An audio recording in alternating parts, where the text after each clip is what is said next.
Hi everyone, and welcome to your legal buddy. So today we will be looking into one more very important and very confusing thing जो बहुत ही ज़्यादा exams में confusion create करता है. तो question ये है कि राइट टू वोट जो है वो एक कॉन्स्टिट्यूशनल राइट है कि स्टैट्यूटरी राइट है. ठीक है, कॉन्स्टिट्यूशनल राइट वो होता है जो कॉन्स्टिट्यूशन ऑफ इंडिया में लिखा होगा. स्टैट्यूटरी राइट ये होगा होगा कि उसके लिए एक अलग से लॉ बनाया गया होगा. ठीक है, तो देख लेते हैं. तो इस समय सुप्रीम कोर्ट रिसेंटली कई सारे जजमेंट्स आए और अब आज की डेट के बाद आपको कंफ्यूजन हट जाएगा कि तो अभी currently Supreme Court is examining whether the right to vote is a constitutional और स्टैट्यूटरी राइट. ठीक है, अब यहाँ पे हम लोग कुछ कुछ तरीके के राइट्स पहले समझ लेते हैं कौन कौन से होते हैं. ठीक है, इसको बताने के पहले कि ये स्टैट्यूटरी है कि कॉन्स्टिट्यूशनल है कि लीगल है, कौन सा राइट है, नेचुरल राइट है, क्या है, हम लोग पहले समझ लेते हैं राइट्स मोटा मोटी कितने तरीके के होते हैं. ठीक है, पहला है नेचुरल राइट. ठीक है, natural rights are inherent inalienable right. ठीक है, इनएलिनेबल मतलब कि आपसे वो छीने नहीं जा सकते.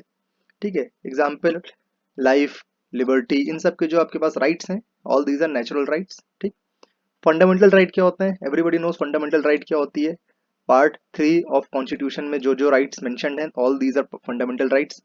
ठीक है, एग्जाम्पल आर्टिकल 14, 19, 12 से 35 तक फंडामेंटल राइट्स हैं. ठीक है, और इसको इन्फोर्स करने के लिए everybody knows that article 32 and 226 is there. ठीक है, तीसरे तरीके के मोटा मोटी राइट हो गया कॉन्स्टिट्यूशनल राइट. ठीक है, तो पार्ट 3 के अलावा whatever is written in constitution वो आपका एक कॉन्स्टिट्यूशनल राइट है. ठीक है, राइट टू प्रॉपर्टी वगैरह आपका एक कॉन्स्टिट्यूशनल राइट है. Very important. ठीक है, पहले फंडामेंटल राइट हुआ करता था, अब हट के वो कॉन्स्टिट्यूशनल राइट हो गया है. स्टैच्यूटरी राइट कौन से होते हैं? Created by laws of the parliament.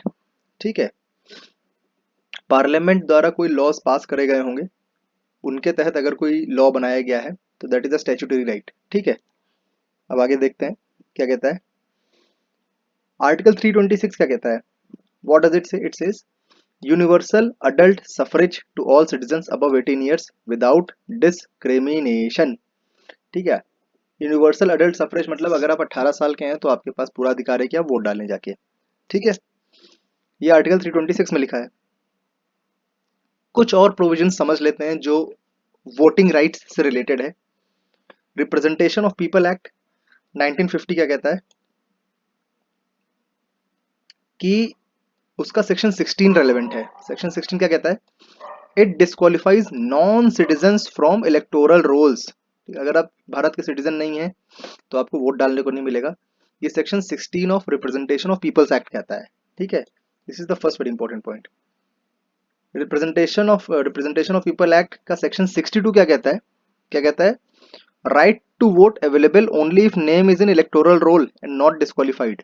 ठीक है, जो प्रिजनर्स होते हैं, जो जेल में होते हैं, प्रिजनर्स होते हैं, चाहे वो अंडर ट्रायल प्रिजनर हो चाहे वो कन्विक्टेड प्रिजनर हो, तो उनका तो भाई इलेक्टोरल रोल में नाम नहीं होता है, वो आप वोट नहीं डाल सकते. तो ये आर्टिकल 62 में लिखा है, सेक्शन 62 सॉरी. ठीक है, तो ये दो आप प्रोविजन याद रखिएगा. Section 16 of representation of people act कहता है कि अगर आप नॉन सिटीजन है कंट्री के तो आप वोट नहीं डाल सकते. 62 कहता है अगर आपका नाम इलेक्टोरल रोल में नहीं है तो आप वोट नहीं डाल सकते हो.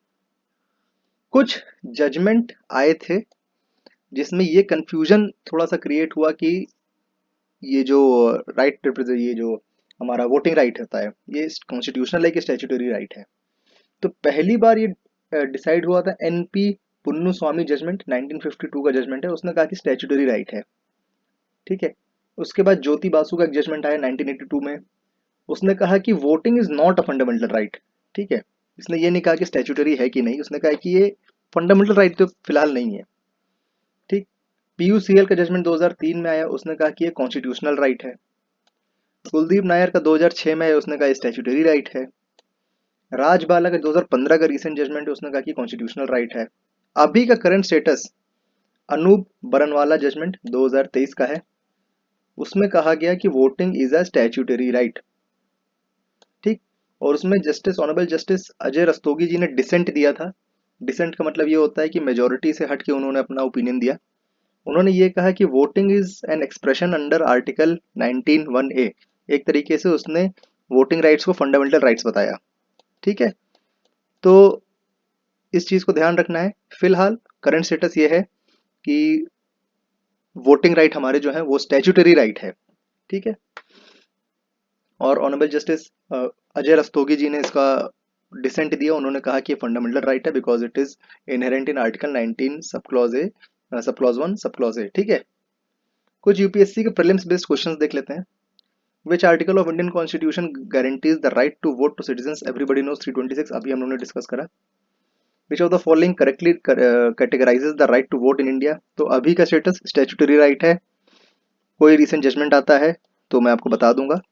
ठीक, अभी फिलहाल आज की डेट में आंसर यही है कि स्टैट्यूटरी राइट है, और इतनी जल्दी इसको कोई चेंज नहीं करेगा क्योंकि बहुत रिसेंट जजमेंट है, इसलिए मैं कह रहा हूँ। Which section of representation of people act governs the disqualification from person, ठीक है, person from voting? That is article section 62 है। ठीक है, इसमें 62 भी होगा और 16 भी हो सकता है। ठीक है, तो 62 16 दोनों आंसर है। ठीक है, डिस्क्वालिफिकेशन कर देगा 62 ज्यादा सही आंसर होगा। विच of the following cases first held? ठीक है, कि स्टैट्यूटरी राइट है हमारा, ये पहली बार मैंने आपसे कहा था पुन्नु स्वामी जजमेंट है, एनपी पुन्नु स्वामी जजमेंट। ठीक है, तो आज के लिए फिलहाल इतना रखते हैं। ये बात क्लियर हो गई कि जो हमारा वोटिंग है that is a statutory right and not a constitutional right, it is not a legal right. ठीक है, स्टैट्यूटरी राइट है। ठीक है, so thank you for watching and have a good day ahead.